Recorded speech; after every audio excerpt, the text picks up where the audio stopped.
Alright, so let's just test out the damage on this. Shadow Blade Chain, 26 damage? Crush Armor, only 239?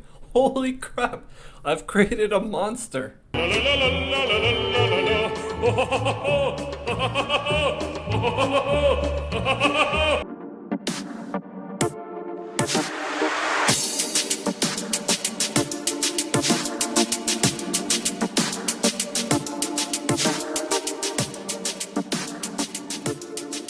What's up guys, Dave here, and welcome back to another episode of FFBE War of the Visions.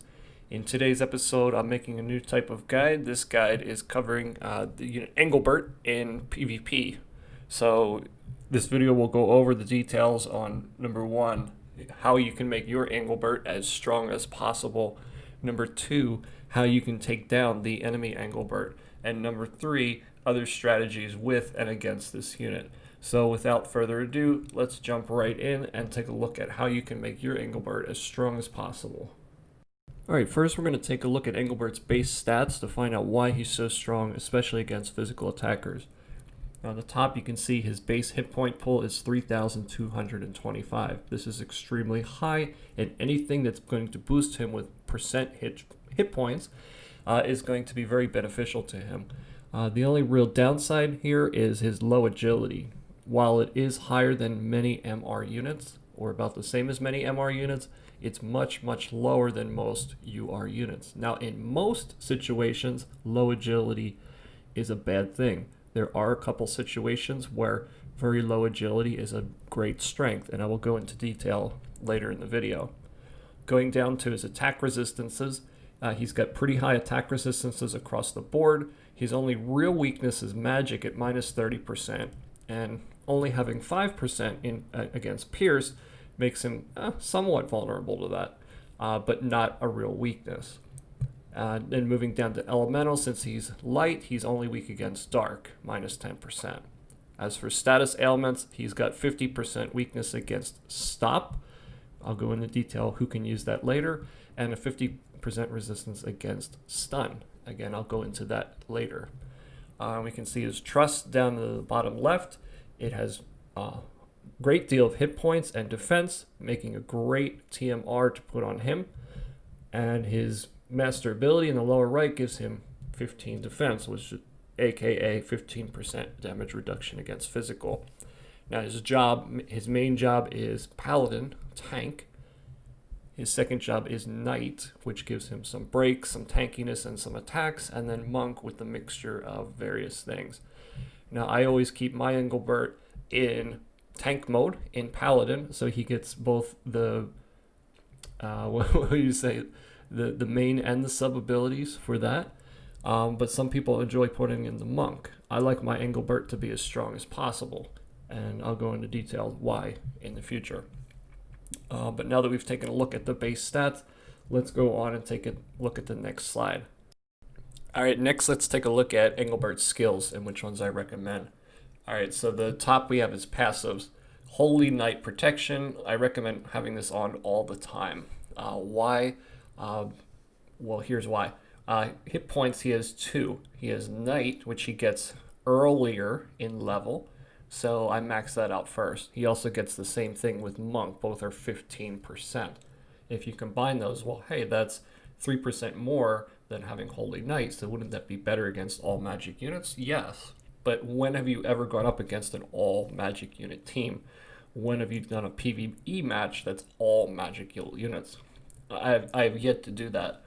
And I've yet to see an all magic team even on JP, because they're too squishy. I've seen 2 magical units on both Global and JP, but not a full magical unit team. So whenever there's a physical attacker there, 12% damage reduction is absolutely huge, especially for guild battles or free matches when you do not know who you are going to be up against or who is going to attack your defensive team in guild battles. So when there's an unknown factor, or there's going to be both physical and magic, Holy Knight will always be the better choice. But the double hit points could be better for all magical attackers. Alright, moving down, the 2 guards. Sword guard, again, for guild battles when you're going into the unknown. 30% across the board. chance to reduce is a lot better than 45% just for physical. However, if you know you're going up against, for example, Ramza or Landu Monty, which is a very common combo out there, the Paladin Guard is going to be the better choice. It's an extra 15% damage reduction. A chance. Haha. All right, now moving down to the bottom, top left, we have Sentinel. Now this is a 45% damage reduction for only one turn. I always thought it was 3, but it's only 1. Now that's for both magical and physical attacks. Mediana will not even have a chance to one-shot Englebert, even if she's 99 and completely maxed out. I tested it on JP as well. Sentinel is just way too strong. However, it is only one turn, like I said. Now, there are ways to make that better, and I will explain that later in the video. Now, the AI a lot of times likes to use Sentinel the first turn to boost his AP. I found 2 ways to avoid that. Number 1 is just level your Englebert up. The third ability down, Immortal Spirit Guts, will survive 1 fatal attack. A lot of times the AI will use that instead. And on JP, my Englebert always uses that because there's been at least there's another AI patch coming up. So he uses that to survive the fatal damage instead of wasting Sentinel when he doesn't need it. Number 2, you can equip Monty's Trustmaster reward, which most, if not all of you, should have at this time from leveling him up since he's almost free. So that right there is going to give him an agility buff that's not only going to help make him faster, but it's going to build up the AP and save the Sentinel charges for when he really needs it. Okay. Moving down, Saint Wall, this absorbs 50% physical damage, but only for 3 attacks. So that's really good. I'll explain later in the video how you can combine that with Sentinel to make him like a god. And next we'll move down to his attack abilities. So Blade Bash, right here, 189% damage with a chance to stun. He doesn't need many AP for this. Again, he can use that quite often. Now Taunting Blade, it does create 12 hate and it does 198% damage, pretty decent damage. However, due to it using 44 AP, he cannot use this very much, but it does have a pretty decent range and a pretty decent AoE spread. So if he does build that up, I've seen him almost one-shot certain units that are weak against slash attack. Moving across, Saintly Cross, I've seen him take out a number of units with this in close proximity. It does decent damage. And then finally, Saintly Heal. It's nothing to write home about, especially since you're probably going to want Englebert's Faith down at 30 and not at 97 because he'll be taking more magical damage, which is already his weakness. So I recommend having him at 97 Bravery and 30 Faith. So that's pretty much a look at the skills. Next, we're going to take a look at what characters and attributes he's weak against. All right, and finally, before we move on to verifications, let's take a look at ability and unit weaknesses. Englebert is innately weak against all magic. I've only listed Holy here because 1, it's a guaranteed hit, and 2, it's a high modifier at 220%. So even though it's the same element, this can easily one-shot him if he does not have his Sentinel up, as I'll show you in a video from JP. But if he has a Sentinel up, there's no ability in the game or unit in the game that can one-shot him currently. Okay, so having said that, let's move on to his status weaknesses. So he has 2. The first one is Stop. There's 2 types of Stop. One comes from a Time Mage, and it's just a base Stop ability. It's just a support ability, does no damage, but I would assume it has a higher percent of actually landing. And number 2, Shadowbind. This comes from a ninja. Kitone and Stern have this ability. 131% damage, so not super high damage, but chance to stop there is very strong. My Kitone even landed it when it was level 1. So against a unit like Englebert with a 50% weakness, there's probably a very high chance of landing that when it's at level 20. Unfortunately, I don't think anyone has the data mined values for landing these yet. And then finally if you want to fight fire, you got to fight fire with fire. So right now, only I believe Monty and Englebert have stun, but I did test it out in a video against him, and he's pretty easily stunnable. So next, let's move on to unit weaknesses. Mediana, very strong magical attacks, limit break, range, quick cast. Probably Englebert's biggest threat. Ayaka, strong magical attacks, range, quick cast, holy heals, and decent resistance against physical attacks. I've been up against Englebert one-on-one in guild battles where they were the only two left, and Mayaka has come out on top both times with flying colors. Next, Miranda, the jack of all trades. Fairly strong magical attacks, support, off-tank, and heals. So she can take a hit, and she can also dish it out magic damage against his weakness, but nowhere near the damage of Mediana. And finally, two physical attackers. These are going to take care of the dark advantage. Whisper is a tank in of herself. She has high resistance, so she can take a hit and she can dish it out. Ziza, very fast. I guess her biggest strength against Englebert is that she can attack about twice for every one of his attacks. And she can chain with Pummel. So she can actually chain with herself in some situations because Englebert is so slow. So she also has charm and some other great abilities that will work against him. So that's pretty much it for the weaknesses that we currently have on Global. There's going to be a lot more weaknesses in the future with armor cutting, with better mage units, with tankier mages, so you can basically tank and deal damage like Kirufe and whatnot. But as for right now in Global, these are his biggest weaknesses. One final thing to mention is armor ignoring. Right now, Drain Force used by soldiers uses 30% of their max hit points in damage. It does have some damage taken away from it in the calculations, but it does do a great deal of damage even with high armor on Englebert. Alright, let's take a quick look at possible ways to equip out your Englebert. Now there's various different armors. Right now in the game, your main choices would probably be the golden armor or the mithril armor.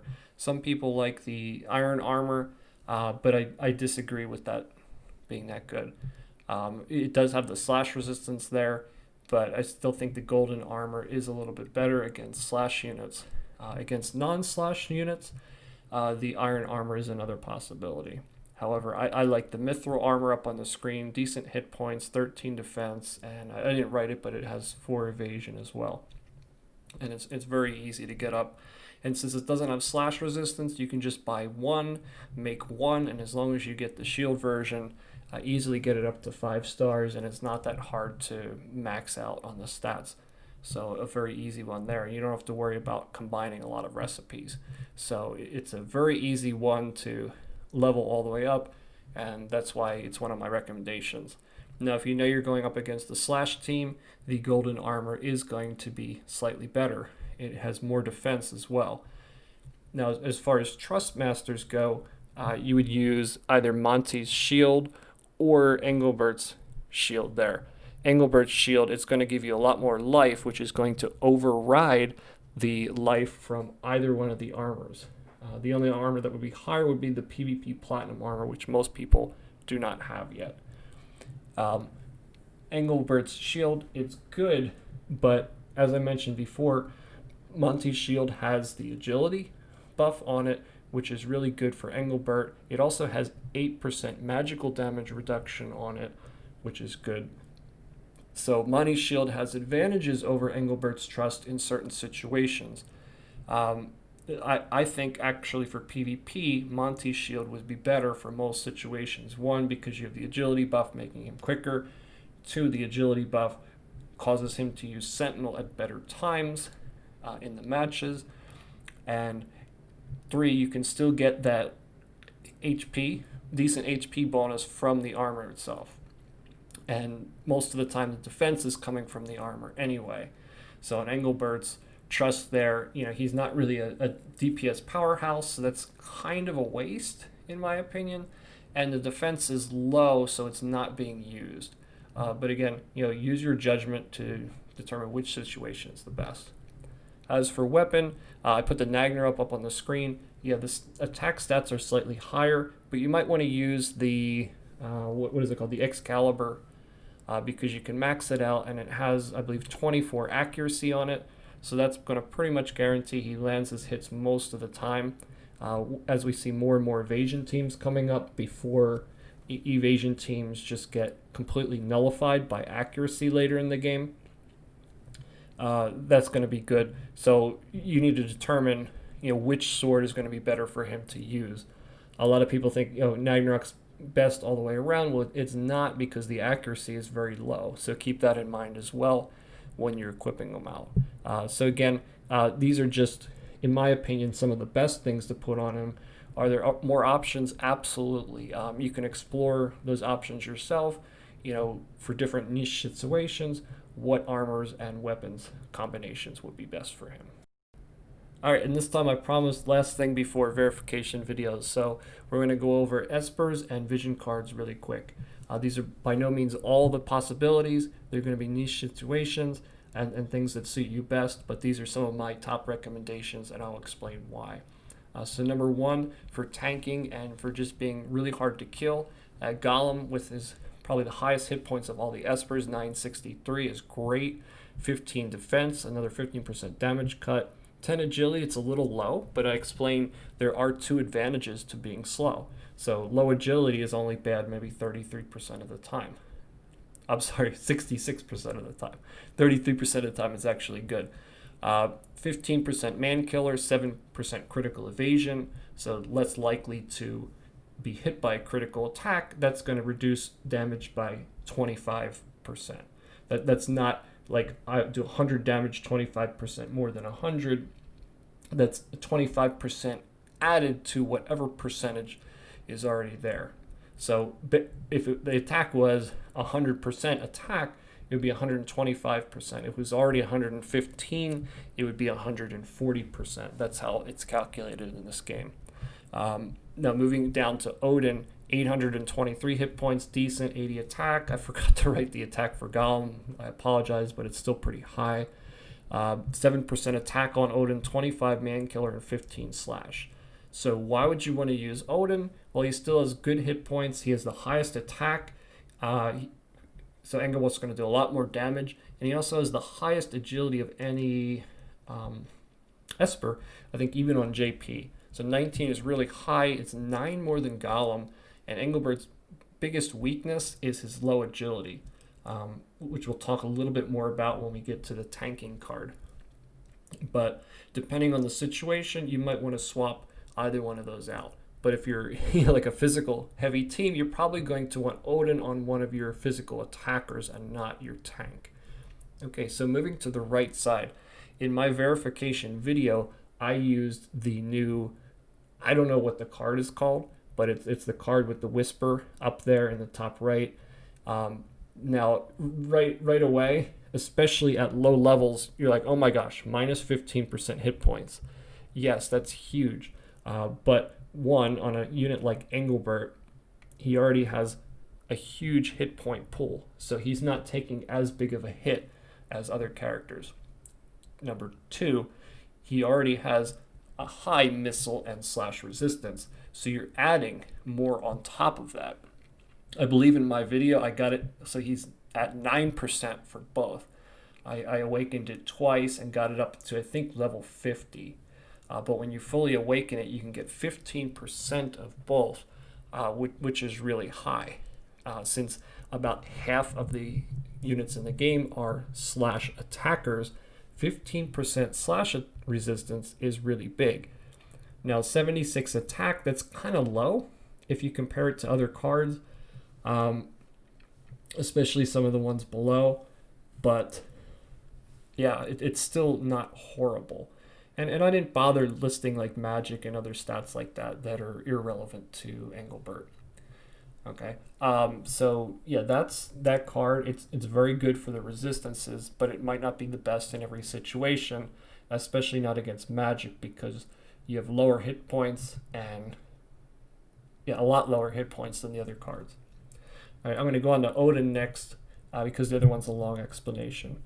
So Odin, why would you want this card on him or another card in the group? Well, 20% less damage for single target attacks. I would say, 70-80% of all attacks that the AI uses are single target attacks. So that's going to be 20% less damage that he's receiving right there. He's also going to be doing more damage to other units, and it has a very high hit point value as well. So that's a really good card to use on him. So that might be the best, in my opinion, for PvP. If you're focusing on attacks and stuff, or you have another tank on the team, that's probably your best choice. However, if you're using him as your tank to draw the other units in, I would recommend the Vow of Love, which is the card right in the middle. So I'm going to talk about that. I'm going to talk about the nerf to this on global, and I'm going to talk about different ways you can use this to draw the units in. So let's take a look at the stats first. It's got decent hit points, but since it is MR, it's not quite as high as Odin. However, this card is OP. It's as good as a UR card. I don't know why they made it so strong, but it's really OP even with the nerf. And here's why. You get very high hit points. You get 48 attack, which is kind of low, but you get 20 slash attack. For that character. 20 is absolutely absurd. Even the new agility one from the Final Fantasy Tactics event only gives 10 at level 99, and this one gives 20 at level 70. So that's absolutely absurd. And you get still 30% attack for the group. So it's not as good as Ifrit, but both of those combined is just ridiculous. All right, now let's talk about the hate. It gives you +5 hate. So this is initial hate. It's going to have units be drawn to Englebert. However, with the nerf, which only looks one-sided right now, what happens is once Englebert gets hit, that hate goes away. In order for him to get hate back, he has to use a track blade or whatever, taunting blade, I think, on the global version, in order to get that hate back, but it costs 44 AP. Englebert's also very slow, so his regular physical attacks, they're going to take longer, so that initial hate is going to go away, and it's going to be harder for him to build that back up. Now, what do I mean by when I said one-sided? Well, one-sided in the fact that it works to your disadvantage and to the enemy team's advantage. To what myself and my guildmaster have noticed in guild battles, because your units still always go after the enemy, but they only go after you for the initial hit, it seems right now. So maybe they'll do some additional adjustment to it in the future, or maybe they just want that extra challenge to make it harder for you to take out the enemy team and to put in more strategy. So how can you use this card to your advantage? By having this card on your Englebert, since he's slower, he's going to be usually more towards the back. So in a lot of guild battles, for example, he will be like the last one to move forward. And with that hate card, the initial hate that's built up there, a lot of times 2, maybe even 3 of my units, they will ignore the 2 attackers coming at them and go right for Englebert. So what does that do? That opens up my attackers to attacks by the enemy team. So sometimes I will have 1 or 2 units just obliterated, and they will ignore the units attacking them and just go right for Englebert. So that's your goal in PvP. So that's why most of the time you want to have that card on your Englebert. There's even a nastier strategy that I mentioned before, and it's to put that thing on Ayaka, because she likes to sit in the back and just cast shell, etc., and heal. She's pretty strong against physical attacks, so you can have 2 attackers that are being ignored, taking out enemy units while the other units are going to Ayaka in the back. I lost horribly against that strategy, and I tried it out, and I got defended 3 times, units lost 2 on 1 guild battle after trying that out. So that can work out really well. So again, try various different things with your vision cards and espers here. Again, I think these are like the top 5 choices for you, but depending on the situation, you might want to swap them out. Again, up to you. Alright, our first verification is going to look at how much magical damage things do. So here's my build out. It's all geared against magic, every possible vision card and Esper equipped out, and the best possible gear on the units. I focus the best gear on Mediana currently. So all of my characters, minus Miranda, have level 20 in all of their skills. So as you can see, Mediana is pretty much one-shotting him right here. Once we get the staff event on global, as well as Mediana is all being level 99 and getting better gear, probably all three of those skills are going to be a one-shot on Englebert. Now this is all before Sentinel. So you can see even Ayaka, without having any magical staff on right now, and at level 89 is doing that much damage to Englebert, which is pretty crazy considering how strong of a healer she is and her decent physical resistances. So next I did a test here with Miranda. Again, low because one, her level is low. Even though she's got a perfect Nagnarok +5 on, the sleep blade is actually a little bit better for magic, and some of her attacks, these two right here, the jamming thrust and the resistance break, are the only real, I'm sorry, not resistance break, water are the only real magical attacks, but they're not super strong. So she's going to get more physical damage than magical damage. So she's not a very strong mage, jack of all trades. And then finally, Yustola here, she's got everything maxed out. So you can see she does pretty decent damage, half of his life with 2 out of 4 of her attacks. The other's still taking a pretty decent chunk. So then we're going to move forward, and once it's his turn, he's going to cast Sentinel. Now this is going to reduce all magic damage by 45%. So we're going to go through with the units again, starting with Ayaka, and you can see, before what was taking half of his life is now only 1/4 or 1/5 of his total life.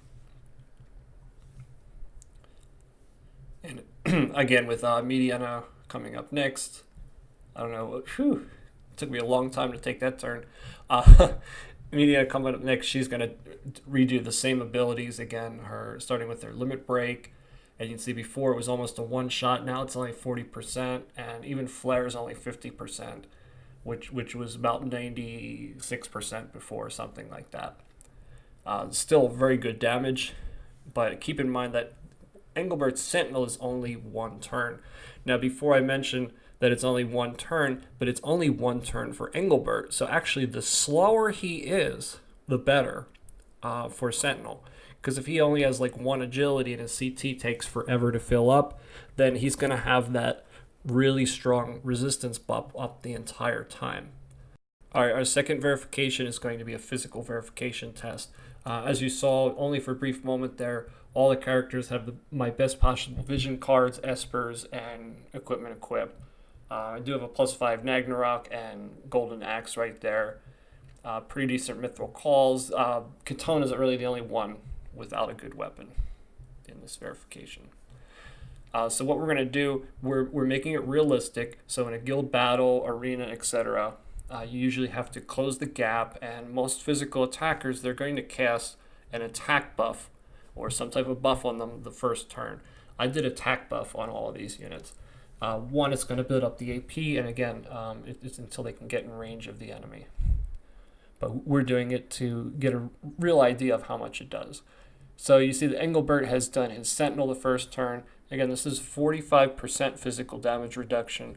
So I'm running through some of the various units here and how much damage that they're doing. Now Katona only has the normal weapon right here. That's why her damage is so low. She's only 89 as well. So she will do a lot more damage. She's not going to do as much as Stern, however, still very high. And here's Yerma, 87, with the strongest physical attack in the game, the charge up full-bodied blow. So that's pretty low. Now we're going to come over here to Orlando. See his regular 54 there, but armor break is going to do a lot more than Yerma's, just because it's removing 25% of Englebert's defense. In other words, 25 points. Okay, so what we're going to do now is we're going to take another round at Englebert. We're going to pop his Saintly Wall. Now this is, I believe it's, was it 50% damage reduction against physical, and this is for 3 physical attacks. So we're not actually going to attack him, but we're going to go up against him again with all of the physical units and see how much damage. So again, I'm not sure exactly how this calculation works. I'm assuming it's not done the same way as defense. The reason for saying that is because the values are a lot higher. If it was calculated the same way for defense, then it should be different. Now, I've played around with a lot of the formulas on the JP site, and I have yet to reproduce them 100%. So I think there's still things that haven't been data mined properly, or maybe the formulas are slightly incorrect. But once I do have a correct version of that, I will go through it and I will make a guide on how the values are actually calculated. Again, that was Orlando. We're going to move through right here. We're going to take another turn. So he's still going to have his barrier up for our next verification. Here I'm actually pulling up Sentinel and Barrier and taking a look. That's when I first found out that Sentinel is only 1 turn. I thought it was 3 turns that it lasts. So that's I found out, wow, the AI has been wasting it all this time. So again, I gave the 2 tips, Monty's Trust, or get the Guts ability, so he does that. So now we have Shield up, 3 charges of the shield. As long as we don't hit him, it'll stay up, and Sentinel up. So we're going to see how much more the damage reduction is going to be. So 12 damage there with Katone. It's like, did a fly just hit him or something? 15, like what a joke. No, Ziza, she has the dark advantage, and she has Odin, a killer on him. Even with the chain there, Pummel, 21 damage. Wow. It's not even going to scratch him. Well, what about Yerma? The strongest physical attack, right? Strongest physical attack, 40 damage with almost a perfect +5 weapon, max every skill. So what a complete joke. And let's see finally with Orlando what he does. All right, so Crush Armor only 239. All right, Shadow Blade 26. So Orlando's armor break only that much. And there you have it. That's how strong he is against physical attacks.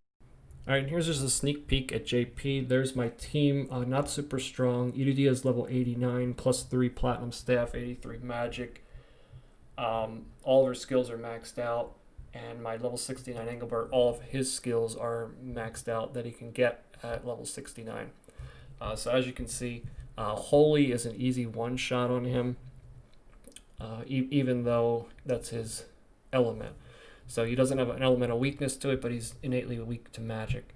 And you see Holy even does more than water damage, which is a little surprising. Irudia, all of her attacks, they're based on the character's level multiplier or the map altitude multiplier. And you can play around and adjust those with their skills if you know what level the character is going to be or what level the map is going to be. But you can't have the best of both worlds. You have to choose whether you want your Holy or the water to be stronger, etc. Then we have Kirufe here. She's not quite as strong as my Irudia yet, but still really good damage. I don't know if she's the highest dealing damage mage. I think she sacrifices a little bit of damage for tankiness, but I think she takes a hit far better than any other mages. Very strong unit. All right, here I've Bard, a level 99 median a friend unit. This is after Sentinel damage, so like absolutely overwhelming. She's got a perfect Platinum Staff, +5 magic, and she has the Man Killer for magic with Saria's Trustmaster on. So pretty much the best you can get with media. She does incredible damage, one shot to every other unit.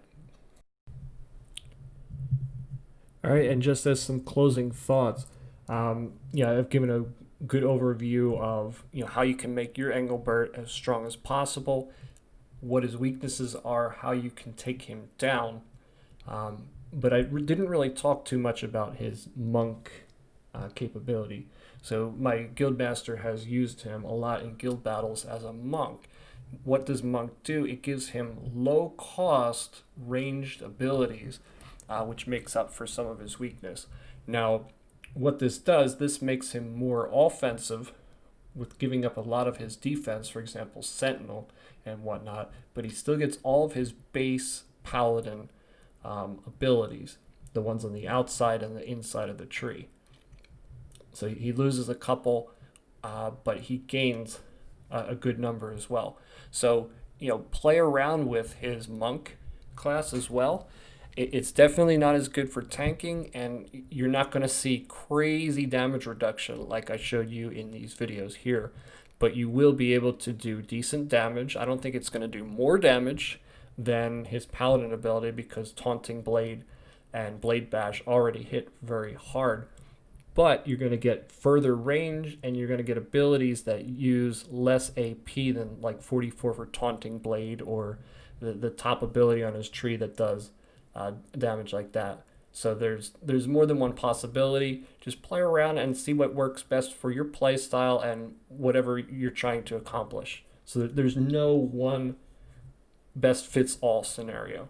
So that's like the point of this video. I'm giving you various options, giving you like various situations where his skills are being used, various units against him, showing strengths and weaknesses. So I hope this video was very informative. I hope it showed you all of his strengths, all of his weaknesses, and different possibilities so that you can get the most out of this unit, or if you're up against this unit in arena or guild battles, that you have a good idea of how you can take him down. As to give a little insight of what's coming on JP, there is a new meta, FFT Tactics, banner number 2, a new unit was released. This unit was Dora. She's a soldier, and her limit break was an armor cutting ability, a massive armor cutting ability, and her Trust Master was the first item to give armor break as well, I believe.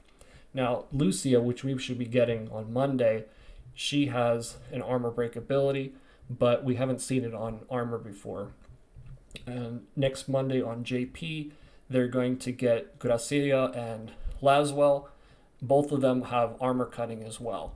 So in the future, armor cutting looks like to be a thing. So that's kind of like the anti-tank meta right there.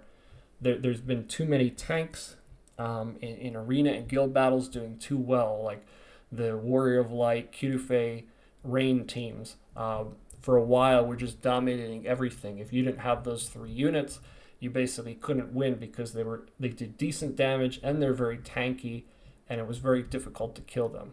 But now there's a lot of counters for things. For a while, evasion teams were the thing. Like you couldn't hit them, like Catone Shadow Lynx and Venera. But they added the accuracy card, the UR card with the Final Fantasy Tactics 2 banner. They gave it to everybody for free, etc. So you had that, plus you had the UR Alexandrite ring, which you would want to go after aim. So the +5, I think you can get 40 accuracy on that. So that basically is a big slap in the face to all evasion teams. If you have, that Alexandrite thing on all of your units, and you have that accuracy card on, you can say goodbye to all of those evasion teams. Will they still evade? Yeah, they'll probably still evade sometimes, but it's not going to be 50, 60, 70%. It's probably going to be closer to 10 or 20%. So the good thing about this game is every character, every vision card, etc. has a strength, but it also has a weakness.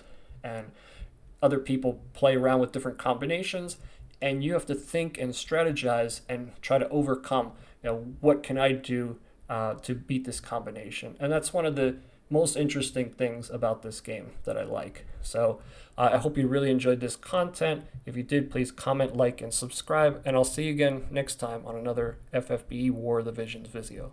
Take care.